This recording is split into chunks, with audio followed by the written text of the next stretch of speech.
उपस्थित सभी नागरिक सज्जन, माता भगिनी,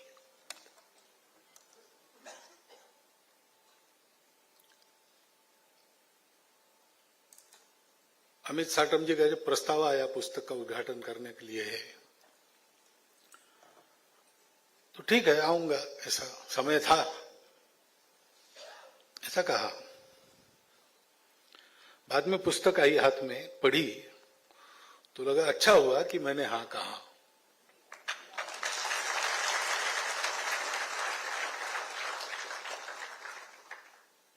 क्योंकि ये पुस्तक एक अपने स्वयं के अनुभव के आधार पर लिखी हुई अत्यंत व्यावहारिक और ठीक ठीक सलाह देने वाली पुस्तक है। युवा पीढ़ी के लिए और उससे भी ज्यादा उनके अभिभावकों के लिए एक तरह से ये टेक्स्ट बुक है। अर्थात टेक्स्ट बुक को पढ़ने के बाद वैसा का वैसा लागू नहीं करते, अपनी अपनी पृष्ठभूमि परिस्थिति इसको देखते हुए उसका जो व्यावहारिक रूप होता है वो खुद को बनाना पड़ता है, लेकिन तत्व तो वही रहता है। ऐसी ये पुस्तक है। पहली बार पढ़ने के बाद मुझे प्रसंग एक याद आया। बहुत साल पहले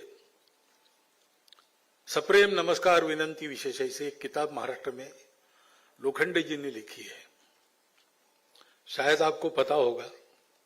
उनको जाना भी जाता है कभी कभी इसी नाम से, सप्रेम नमस्कार विनंती विशेष। महाराष्ट्र के शहरों से लेकर तो गांवों तक, छोटे गांवों तक का मार्केट डाटा अगर ठीक ठीक पाना है तो उनके पास जाते हैं। उस समय मैंने ऐसा सुना शासन भी उनके पास जाता है। 6वीं के क्लास में थे तब पढ़ाई छोड़ दी और पुणे में आकर एक छापखाने में नौकरी कर ली, मजदूरी। बाद में एडवर्टाइजमेंट के क्षेत्र में वो आगे बढ़े। बहुत आगे बढ़ने के बाद उनको ध्यान में आया कि पढ़ना भी चाहिए, तो बाद में ग्रेजुएट और पोस्ट ग्रेजुएट हुए। और हर एक गांव में, क्योंकि एडवर्टाइजमेंट एक हद के बाद वो सैचुरेट हो जाता है, सैचुरेशन आ जाता है, तो उसमें अगर प्रगति करनी है तो क्या करना। तो उन्होंने ये सोचा कि प्रत्येक गांव में मार्केट की क्या आवश्यकता है, कितने बार कोई हाट लगता है, कुछ होता है, लोगों को क्या चाहिए, मिलता कि नहीं, ये सारा डाटा उन्होंने प्राप्त करने के लिए कोतवाल, सरपंच और ग्राम सेवक, इन तीनों को सब गांवों के पत्र लिख दिया और बार बार लिखा। ठीक उत्तर आने तक वो पत्र लिखते रहे, इसलिए सप्रेम नमस्कार विनंती विशेष नाम से वो प्रसिद्ध हो गए। तो वो मुझे मिले, संपर्क करते हैं तो ऐसे सभी व्यक्तियों को मिलना होता है। तो उन्होंने मुझे कहा कि भागवत जी आप पब्लिक भाषण वगैरह करते हो, बहुत लोग सुनते हैं, तो कुछ बात मैं कहता हूं वो आप बताइए। मैंने कहा आप बताइए क्या बोलना है। तो उन्होंने कहा आप बच्चों के अभिभावकों को बातें बताइए। कौन सी बात बताना है? तो उन्होंने कहा कि उनको पहली बात ये बताइए कि हर लड़का डॉक्टर, इंजीनियर, आर्किटेक्ट नहीं बनता, हर लड़का मेरिट में नहीं आता। कुछ आते हैं, बाकी नहीं आते हैं। तो अपना लड़का उस प्रकार का है कि नहीं, ये देख के उसको आग्रह करो। अपनी बातें थोपो मत। उसको डॉक्टर ही बनाना है, उसको ऐसा मत करो। उसको जो बनना है बनने दो। तब मुझे एक किस्सा स्मरण में आया। ऐसा कहते कि तिलक जी के पुत्र ने उनको पत्र लिखा कि आप मुझे गणितज्ञ बनाना चाहते हो क्योंकि आप गणित के तज्ञ हो, लेकिन मैं आप जो चाहते हो ऐसा क्यों बनूं? मैं जूता सिलाना चाहता हूं, तो मैं जूता सिलाना क्यों ना सीखूं? तो तिलक जी ने उसको उत्तर लिखा कि तुमको जो करना है करो, मैं तुम पर थोप नहीं रहा हूं। तुमको जूता सिलाना सीखना है वही सीखो, लेकिन ध्यान रखो ऐसा सीखना कि लोग कहे कि जूता अगर खरीदना है तो पूना में लोकमान्य तिलक जी के बच्चे से ही लेना है।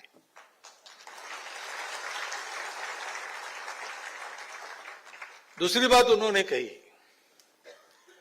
कि डिग्री और मार्क्स ये आदमी की क्षमता का प्रतीक नहीं है। जो अब अमित जी ने भी अभी पुस्तक का परिचय देते समय कही कि हमको पता रहता है प्रश्न कौन सा आने वाला है, उत्तर क्या देना है। क्षमता उससे नहीं प्रकट होती। और तीसरा उन्होंने कहा कि अंग्रेजी मीडियम वाले बच्चे ही आगे जाते हैं, ऐसा नहीं है। ये तीन बातें उन्होंने बताने के लिए कहा। मैंने दूसरे शब्दों में बताई भी है, लेकिन ये क्यों याद आया, make your passion your career. थोड़ा इसमें भी करियर यानी क्या, ये भी सोचना पड़ेगा। आज करियर कहते ही क्या परीक्षा में बहुत अच्छा परफॉर्मेंस और बाद में कमाई में बहुत अच्छी कमाई। लेकिन ये बात मनुष्यों के लिए है क्या? मनुष्य की कमाई क्या होती है? अच्छा, मनुष्य को कमाई करने के लिए पढ़ना ही पड़ता है, ऐसा है क्या? कम पढ़े लोग भी अच्छे पढ़े लोगों को नौकरी में रखते हैं, तो है। तो मनुष्य आगे जाता है, प्रसिद्ध होता है या कोई अच्छे काम करता है, किसी क्षेत्र में ब्रिलियंस दिखाता है, उसके लिए पढ़ना लिखना जरूरी नहीं है। तो करियर की ये जो कल्पना, और अपना पेट भरना और अपने आप को ठीक रखना, अपना परिवार बढ़ाना, ये तो सभी जीव करते हैं ना। अपने यहां कहा ही जाता है, आहार निद्रा भयम हेतु निंज सामान्य में तत् पशुभिर्नराम। एक चूहा भी वही करता है, बिल्ली भी वही करती है, कुत्ता भी वही करता है। मनुष्य थोड़ा प्रगत प्राणी होने के कारण वो कपड़े पहन के ये सारी बातें करता है, इतना ही है, और क्या है। तो मनुष्य की कोई विशेषता है, उसके पास संवेदना है, और इसलिए केवल यशस्वी होना इसको करियर नहीं मानते अपने यहां। वो यशस्वी होता है और सार्थक है कि नहीं ये देखा जाता है। सक्सेस, केवल success is not very important thing. उसके लिए पढ़ना लिखना, मार्क्स, इसकी भी आवश्यकता नहीं। एक किस्सा ये भी सुना कि एक बड़े कंपनी के मालिक को, यानी कारपोरेट के मालिक को, पत्रकार गए, 100 साल पूरे किए इसने आयु के, तो मिलने के लिए गए, इंटरव्यू किया। इंटरव्यू चल रहा था, उसमें सेक्रेटरी आ गया उसका कि बाहर लोग बैठे हैं, आपने उनको बुलाया था, आपको कुछ दान देना था उनकी इंस्टीट्यूशन के लिए, तो चेक देना है उनको, चले जाएंगे, लेकिन आपका चेक चाहिए। अरे ठीक है, ले आओ। तो चेक लेके आया सेक्रेटरी, साथ में इंक पैड लेके आया, और पत्रकारों के सामने इस बड़े कारपोरेट के मालिक ने अपना अंगूठा उस पर चेक पर लगाया। तो पत्रकारों ने पूछा, आप हस्ताक्षर नहीं करते? तो बोले, मैं लिखना पढ़ना नहीं जानता। तो लिखना पढ़ना नहीं जानता? लिखना पढ़ना नहीं जानते तो आप इतने बड़े बन गए, अगर जानते होते तो क्या बनते? तो वो मुझे मालूम है, मैं बताता हूं आपको। मैं क्यों नहीं लिखना पढ़ना जानता। मैं प्रौढ़ आयु तक एक चर्च में बेल बॉय की नौकरी करता था, बेल बजाने वाला। लेकिन हमारे बिशप ने एक सर्कुलर भेजा सभी चर्चेस उसके तहत जो थे, कि चर्च से संबंधित हर व्यक्ति को पढ़ा लिखा होना आवश्यक है, साक्षर होना आवश्यक है। तो मुझे हमारे पास्टर ने कहा कि तुमको पढ़ना पड़ेगा। मैंने कहा मैं नहीं पढ़ सकता। तो फिर नौकरी छोड़नी पड़ेगी। तो क्या करूं, मैं पढ़ ही नहीं सकता, मेरा मन भी नहीं लगता, और अब आयु हो गई, तो नौकरी चली गई मेरी। अब क्या करना। इस विवंचना में मैं घूम रहा था तो एक ऑफिस की खिड़की से ऑफिस में काम करने वाले व्यक्ति ने बुलाया, इधर इधर थोड़ा समय है क्या। मैंने बोला समय ही समय है। तो बोले ऐसा करो, मैं एक महत्वपूर्ण टाइप कर रहा हूं, मैं छोड़ नहीं सकता जगह, सामने वाले होटल से मेरे लिए कॉफी ले आओ। पैसा दिया उसने, मैं जाकर कॉफी लेके आया, उसने मुझे 1 सेंट दे दिया। तो मेरे मन में कल्पना है कि कितने ऐसे लोग होंगे बस बैठे जगह काम करते हैं और उनको चाहिए उस समय वो मिलना चाहिए, सिगरेट चाहिए, ये चाहिए, वो चाहिए। तो मैंने वो काम शुरू किया और करते करते इतना बड़ा हो गया। अगर मैं पढ़ना लिखना सीखता तो मैं चर्च में बेल बॉय बना रहा होता।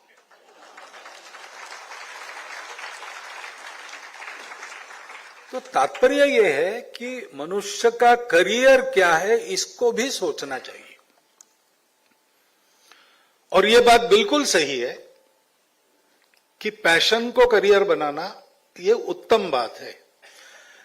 जो मैं चाहता हूं जीवन में वो मुझे करने को मिलता है तो मेरे जैसा भाग्यवान दूसरा नहीं है, ऐसा है। क्योंकि आखिर ये सब भागदौड़ करके पैसा कमा के चाहिए क्या।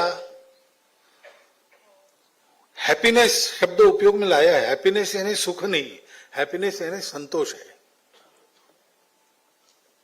पेट भर रसगुल्ले खाकर भी संतोष मिलता है ऐसा नहीं है। और रसगुल्ले लाए और बच्चों ने सब खा लिए, मां के लिए कुछ बचा नहीं, तो खाली पेट रहकर भी मां को संतोष मिलता है।